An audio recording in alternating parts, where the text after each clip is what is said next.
کوفہ اور بغداد کے درمیان وہ زمانہ گزر رہا تھا جب ہارون الرشید کی سلطنت بڑی شان و شوکت کے ساتھ قائم تھی۔ بادشاہ کے پاس ہر قسم کی آسائش، وسیع حکومت، لاکھوں کا خزانہ، ہزاروں سپاہی، دربار میں وزراء، مشیر، قاضی، علماء سب موجود تھے۔ لیکن اس ساری عظمت اور شان میں بھی ایک ایسی ہستی تھی جس کے سامنے بادشاہ خود کو بے بس محسوس کرتا تھا، اور وہ تھے بہلول دانا، جنہیں لوگ پاگل سمجھتے لیکن اصل میں وہ سچ کہنے والے، اللہ والے، دنیا سے بے رغبت اور حکمت و معرفت کے خزانے تھے۔ وہ مجنون نہیں تھے، بلکہ لوگوں کے ظاہری دلائل اور بادشاہوں کے غرور توڑنے کے لیے خود کو مجنون جیسا ظاہر کرتے تھے۔ ایک دن ہارون الرشید اپنے محل کے باغ میں ٹہل رہا تھا۔ بادلوں سے مکمل آسمان ڈھکا ہوا تھا، ہوا میں ہلکی نمی تھی۔ بادشاہ کے ساتھ حفاظتی گارڈ اور اس کے چند وزراء چل رہے تھے۔ بادشاہ بڑے غرور اور شان سے بولا، اے لوگو، دیکھو میرا اقتدار، میری سلطنت مشرق و مغرب تک پھیلی ہے، کوئی حکمران ایسا نہیں جو میرے برابر کھڑا ہو سکے۔ وزیروں نے چاپلوسانہ انداز میں کہا، حضور، آپ کی بادشاہت اللہ کی نعمت ہے، آپ سے بڑھ کر کوئی حکمران نہیں، آپ کی حقیقت میں مثال نہیں ملتی۔ اسی دوران دور سے بہلول دانا آتے دکھائی دیے۔ وہ مٹی سے کھیل رہے تھے جیسے کوئی چھوٹا بچہ کھیلتا ہو، ہاتھ میں ایک ٹوٹی ہوئی لکڑی اور سامنے مٹی کے چھوٹے چھوٹے گھر۔ بادشاہ نے دیکھا تو ہنسا، دیکھو بہلول پھر پاگلوں جیسی حرکتیں کر رہا ہے۔ وزیر بھی ہنسے، گارڈ بھی مسکرائے۔ بادشاہ آگے بڑھا اور بہلول سے کہا، اے بہلول، کیا کر رہے ہو؟ یہ مٹی کے گھر بنا کر کیا فائدہ؟ بہلول نے اپنا سر اٹھایا، مسکرائے اور کہا، بادشاہ سلامت، میں گھر بیچ رہا ہوں، کیا خریدیں گے؟ بادشاہ نے ہنسی ضبط نہ کر سکا، اتنے کمزور اور مٹی کے گھر، ان میں کیا خاص بات ہے؟ بہلول نے کہا، یہ گھر جنت میں ملیں گے، اگر خرید لو تو قیامت کے دن فائدہ ہوگا۔ بادشاہ نے مذاق سمجھ کر کہا، اور جنت کے گھر کی قیمت کیا ہے؟ بہلول نے کہا، یہ گھر تمہارا۔ وزیروں نے کہا، بادشاہ سلامت، یہ تو پاگل ہے، اس کی بات پر کیا دھیان دیتے ہیں؟ بادشاہ نے بھی مذاق سمجھ کر نہیں چاہیے کہہ دیا۔ بہلول نے مسکرا کر کہا، بادشاہ سلامت، آپ دنیا کے محل خریدنے میں تو اتنی محنت کرتے ہیں، جنت کا گھر مفت مل رہا تھا مگر غرور نے قبول نہ ہونے دیا۔ یہ کہہ کر بہلول نے مٹی کا گھر توڑ دیا۔ بادشاہ کے دل پر چوٹ پڑی، لیکن اس نے ظاہر نہ ہونے دیا۔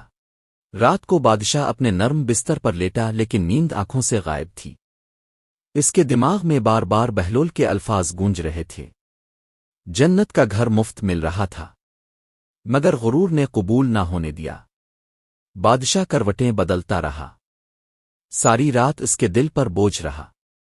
صبح ہوتے ہی اس نے وزیروں کو جمع کیا، آج میں بہلول کو تلاش کرنا چاہتا ہوں، اس سے بات کرنی ہے۔ بادشاہ کا قافلہ پورے شہر میں بہلول کو ڈھونڈنے لگا۔ آخر کار وہ شہر کے قبرستان میں ملے۔ بہلول تنہا بیٹھے قبروں کو دیکھ کر ہنس رہے تھے۔ بادشاہ نے حیرانی سے پوچھا، بہلول، قبرستان میں کیوں ہنس رہے ہو؟ لوگ تو یہاں روتے ہیں۔ بہلول نے کہا، اے ہارون الرشید، اس جگہ ہر انسان کا غرور ٹوٹ جاتا ہے۔ یہاں بادشاہ اور فقیر برابر ہیں، یہاں کوئی گارڈ نہیں، کوئی وزیر نہیں، یہاں کا دربار اللہ کا دربار ہے۔ بادشاہ شرمندہ ہو کر بیٹھ گیا۔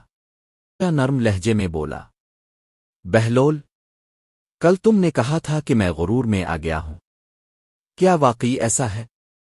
بہلول نے کہا، اے بادشاہ، اگر انسان طاقت، دولت، تخت اور دنیا کی شان دیکھ کر تکبر کرے تو وہ اللہ کی پکڑ سے محفوظ نہیں رہتا۔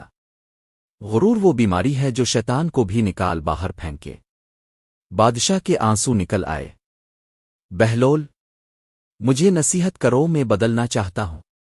بہلول اٹھ کھڑے ہوئے، بادشاہ کا ہاتھ پکڑا اور قبر کی طرف لے گئے۔ یہ قبر دیکھ رہے ہو؟ بادشاہ نے آہستہ سے کہا۔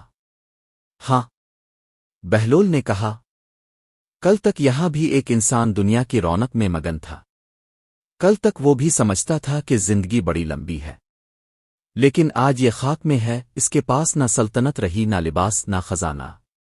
بادشاہ کا جسم کانپنے لگا۔ بہلول نے کہا، ہارون، تمہارا محل کتنا بڑا ہے؟ بہت بڑا، لیکن تمہاری قبر اتنی ہی ہوگی جتنی اس شخص کی۔ دیکھو، دونوں برابر ہیں۔ بادشاہ زار قطار رونے لگا۔ بہلول نے اپنے پیار بھری مگر سخت لہجے میں کہا، بادشاہ، جب تم دنیا پر فخر کرتے ہو تو سوچو، ایک دن یہی دنیا تمہارے جسم کو بھی کھا جائے گی۔ انسان وہ ہے جس کی آنکھوں میں آخرت ہو، دل میں خوف خدا ہو، اور زبان پر اللہ کا ذکر ہو۔ بادشاہ نے کہا، بہلول، میں تم سے جنت کا وہ مٹی والا گھر خریدنا چاہتا ہوں۔ بہلول نے مسکرا کر کہا، بادشاہ، آج قیمت بڑھ گئی ہے۔ بادشاہ نے حیران ہو کر پوچھا، کتنی؟ بہلول نے آسمان کی طرف دیکھ کر کہا، آج قیمت ہے سچے دل سے توبہ اور باقی زندگی عدل کے ساتھ گزارنے کا وعدہ۔